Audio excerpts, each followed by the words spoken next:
ದೇವ್ರು ಹೇಳ್ತಾರೆ, ಆಕಾಶ ನನಗೆ ಸಿಂಹಾಸನ, ಭೂಮಿ ನನಗೆ ಪಾದಪೀಠ. ನನಗೆ ಎಲ್ಲಿಂದ ನೀನು ದೇವಾಲಯ ಕಟ್ಟಕ್ಕಾಗತ್ತೆ? Where can you build the temple for me? The heaven is my stool and the heaven is my throne and the earth is my footstool. How you can build a temple for me? ಮನುಷ್ಯನು ಕಟ್ಟಿರುವ ದೇವಾಲಯಗಳಲ್ಲಿ ದೇವರು ಭಗವಂತ ವಾಸ ಮಾಡೋದಿಲ್ಲ. ಮನುಷ್ಯ ಕಟ್ಟದೇ ಇರುವ ಒಂದು ವಸ್ತು ಇದೆ ಮಗಳೇ, ಕಟ್ಟದೇ ಇರತಕ್ಕಂಥ ಒಂದು ವಸ್ತು, that is the only heart. You cannot create your heart my son and daughter. ನಿನ್ನ ಹೃದಯವನ್ನು ನಿನ್ನ ಕೈಯಲ್ಲಿ ಸ್ಥಾಪನೆ ಮಾಡೋಕ್ಕಾಗಲ್ಲ. ಅಷ್ಟು ಬ್ರಹ್ಮಾಂಡವಾದ ದೇವರು ಹೇಳ್ತಾರೆ, ಆತ್ಮಸ್ವರೂಪದ ದೇವರು ಹೇಳ್ತಾರೆ, ಇದು ನಿನ್ನ ಹೃದಯದ ಬಾಗಿಲ ಬಳಿಯಲ್ಲಿ ನಿಂತುಕೊಂಡು ನಾನು ಬಾಗಿಲು ತಟ್ಟುತ್ತಾ ಇದ್ದೇನೆ. ಯಾವನಾದರೂ ನನ್ನ ಶಬ್ದವನ್ನು ಕೇಳಿ ಬಾಗಿಲು ತೆರೆದರೆ ಐ ವಿಲ್ ಕಮ್ ಇನ್. ನಾನು ಅವರೊಳಗೆ ಬಂದು ಸ್ತೋತ್ರವಾಗಲಿ, ನಾನು ಅವನೊಳಗೆ ಬಂದು ಅವನೊಂದಿಗೆ ಭೋಜನ ಮಾಡ್ತೇನೆ, ಅವನು ನನ್ನೊಂದಿಗೆ ಭೋಜನ ಮಾಡ್ತಾನೆ. That's what god. God is not a cruel God, is not a dangerous God, he is a loving God, my father. ನನ್ನ ತಂದೆ ಪ್ರೀತಿಯ ದೇವರಾಗಿದ್ದಾರ್ರಿ. ಅಂತ ಪ್ರೀತಿಯ ದೇವರು ಹೇಳ್ತಾರೆ, ಹೃದಯದೊಳಗೆ ಅಷ್ಟು ಪುಟ್ಟ ಹೃದಯ. ನಮ್ಮ ಹೃದಯ ಎಷ್ಟು ದೊಡ್ಡದಿರುತ್ತೆ ಅನಿತಾ ಅವರೇ? ಇಷ್ಟೇ ಹೃದಯ, ದಿಸ್ ಮಚ್. ಈ ಮುಷ್ಟಿಯಷ್ಟೇ ಇದೆ ನಮ್ಮ ಹೃದಯ.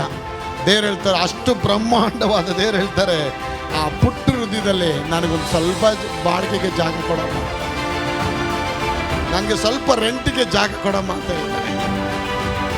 ನೀರು ಎತ್ಕೊಂಡು ಹೋಗೋನು ದೇವರಲ್ಲ, ನೀರು ಎಣ್ಣೆ ಹಾಕೋನು ದೇವರಲ್ಲ, ನೀರು ಹಾಲು ಹಾಕೋನು ದೇವರಲ್ಲ, ನೀರು ತಲೆ ಮೇಲೆ ಇಟ್ಕೊಂಡು ಅಲ್ಲಿಂದ ಇಲ್ಲಿ ಕುಡಿಸೋನು ದೇವರಲ್ಲ ರೀ.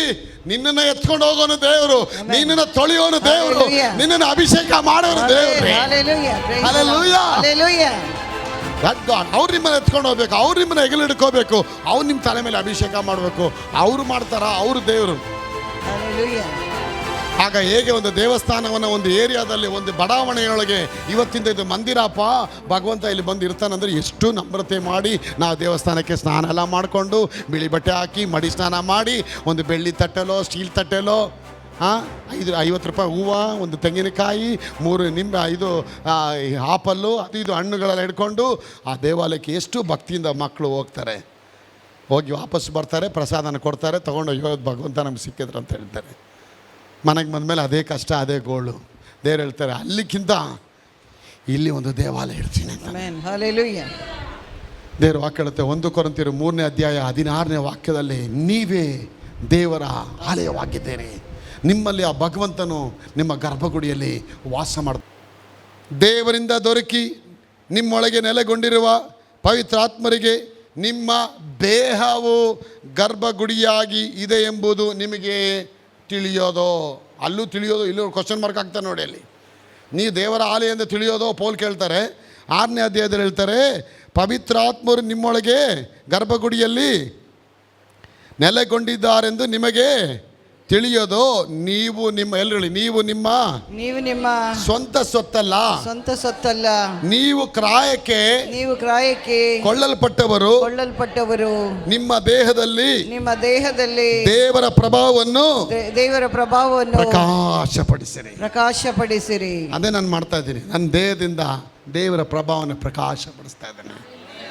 ಜನಗಳು ಒಳ್ಳೆಯವರಾಗ್ತಾ ಇದ್ದಾರೆ, ಬಿಡುಗಡೆ ಪಡಿತಾ ಇದ್ದಾರೆ, ದುರಾತ್ಮಗಳು ಹೊರಗಡೆ ಹೋಗ್ತಾ ಇದೆ, ವಾಕ್ಯ ಮಾತಾಡ್ತಾ ಇದ್ದಾನೆ, ಎಲ್ಲ ಕಡೆ ಒಳ್ಳೆ ಕಾರ್ಯಗಳು ನಡೀತಾ ಇದೆ.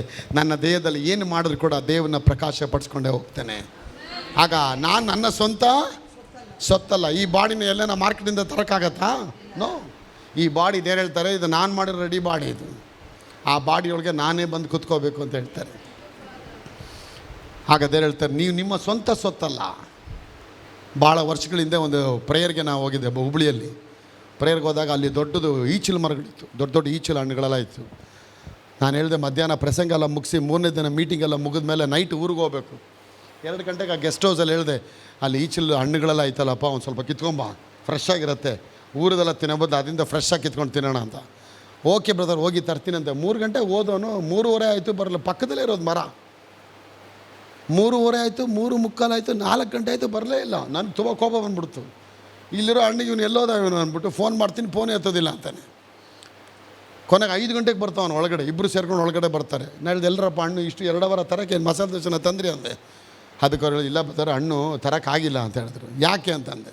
ಅದಕ್ಕೆ ಅವ್ರು ಹೇಳಿದ್ರು, ಸರ್ ಅದು ಈಚಿಲ್ ಮರ ಗುತ್ತಿಗೆಗೆ ತೊಗೊಂಬಿಟ್ಟವ್ರಂತೆ. ಗುತ್ತಿಗೆ ತೊಗೊಂಡಿರೋದ್ರಿಂದ ಅದಕ್ಕೆ ಪೆನ್ಸ್ ಹಾಕಿದ್ದಾರೆ. ಅಲ್ಲಿರೋ ಹಣ್ಣುಗಳನ್ನ ಯಾರು ಮುಟ್ಟೋ ಹಾಗೆ ಇಲ್ಲ ಸರ್. ಗುತ್ತಿಗೆ ತೊಗೊಂಡು ಓನರ್ ಒಬ್ಬರು ತೊಗೊಂಡ್ಬಿಟ್ಟು ಕಾಂಪೌಂಡ್ ಹಾಕಿದ್ದಾರೆ.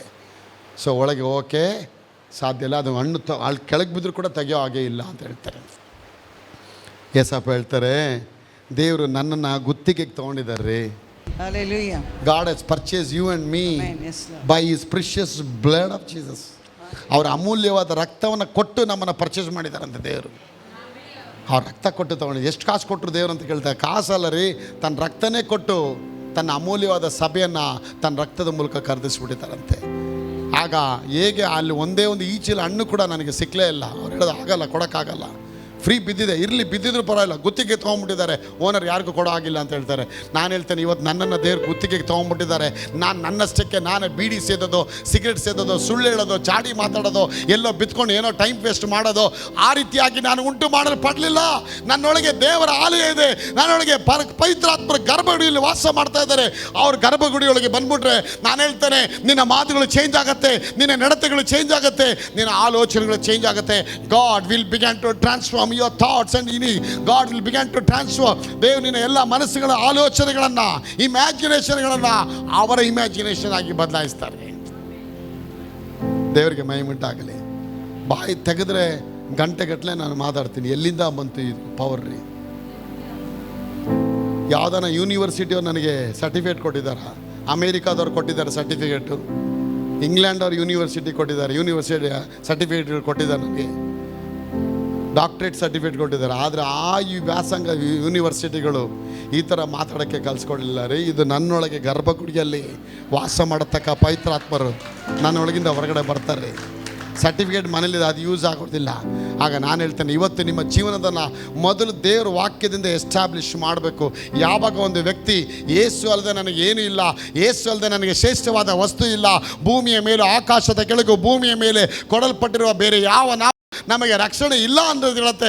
ಆ ರಕ್ಷಣೆ ಕೊಟ್ಟ ಯೇಸುವನ್ನ ನಿಮ್ಮ ಹೃದಯದ ಅಗ್ರ ಸ್ಥಾನದಲ್ಲಿ ಇಟ್ಕೊಂಡು ಅವನ ನೀವು ಆರಾಧನೆ ಮಾಡೋಕ್ಕೆ ಆರಂಭ ಮಾಡಿದರೆ, ನಾನು ಹೇಳ್ತೇನೆ, ನಿಮ್ಮ ಕತ್ತಲೆಗಳು ಬೆಳಕಾಗತ್ತೆ, ನಿಮ್ಮ ಕಣ್ಣೀರುಗಳು ಸಂತೋಷವಾಗುತ್ತೆ, ನಿಮ್ಮ ಸೋಲುಗಳು ಗೆಲುವಾಗತ್ತೆ, ನಿಮ್ಮ ಎಲ್ಲ ಪ್ರಯತ್ನಗಳು ಸಫಲವಾಗತ್ತೆ.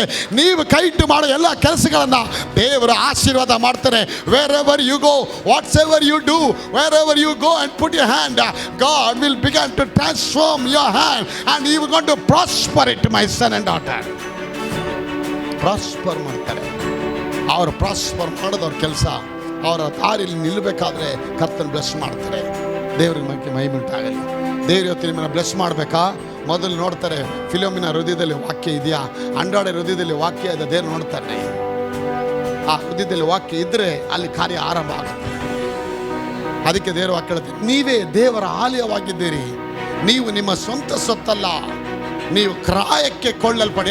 ನಾವು ಕ್ರಾಯಕ್ಕೆ ಕೊಳ್ಳಲ್ಪಟ್ಟವರು, ನಾವು ಕ್ರಾಯಕ್ಕೆ ಕೊಳ್ಳಲ್ಪಟ್ಟವರು. ಒಂದು ಹುಡುಗಿ ಒಂದು ಗಂಡು ಜೊತೆ ಹೋಗ್ತಾ ಇದ್ರೆ ಅವಳು ಹೇಳ್ತಾಳೆ, ನಾವು ಒಂದು ಹುಡುಗ ಹೋಗಿ ಹೇಳ್ತಾನೆ, ನನ್ನ ಮದುವೆ ಆಗ್ತೀಯ ಅಂತ ಹೇಳ್ತಾನೆ.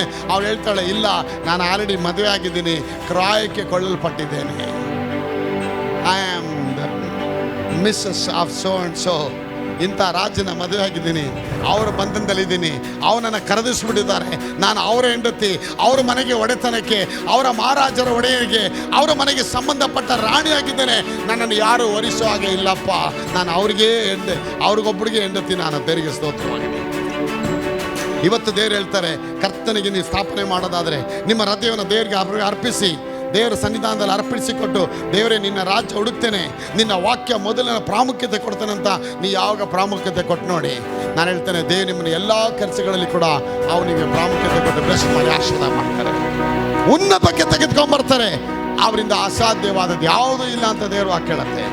ಕರ್ತನ ಮೊದಲು ಎಲ್ಲರಲ್ಲಿ ಮೊದಲು ದೇವರ ರಾಜ್ಯಕ್ಕಾಗಿಯೂ ಆತನ ನೀತಿಗಾಗಿಯೂ ತವಕ ಪಡಿರಿ, ಆಗ ಇವೆಲ್ಲವುಗಳು, ಪಕ್ಕದ ನೋಡಿ, ಆಗ ಇವೆಲ್ಲವುಗಳು ಕೂಡಿಸಿಕೊಳ್ಳಲ್ಪಡುತ್ತದೆ. Oh my god, thank you lord. ನಂಗೆ ಚಾರ್ಜ್ ಆಗತ್ತೆ ನನಗೆ. ಇವೆಲ್ಲವುಗಳಂದ್ರೇನು?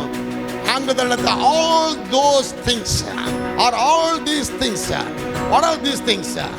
These things, it's concern about your material blessing, your physical healing, your journey, your victory, ನೀನು ಕೈ ಇಡೋ ಎಲ್ಲ ಹಣಕಾಸುಗಳು, ಆರೋಗ್ಯಗಳು ಎಲ್ಲವೂ ತಾನಾಗೆ ತನ್ನಿಂತಾನೆ ಅದು ನಿನ್ನ ಕೈಗೆ ಬರುತ್ತೆ ಅಂತ ಹೇಳ್ತಾರೆ.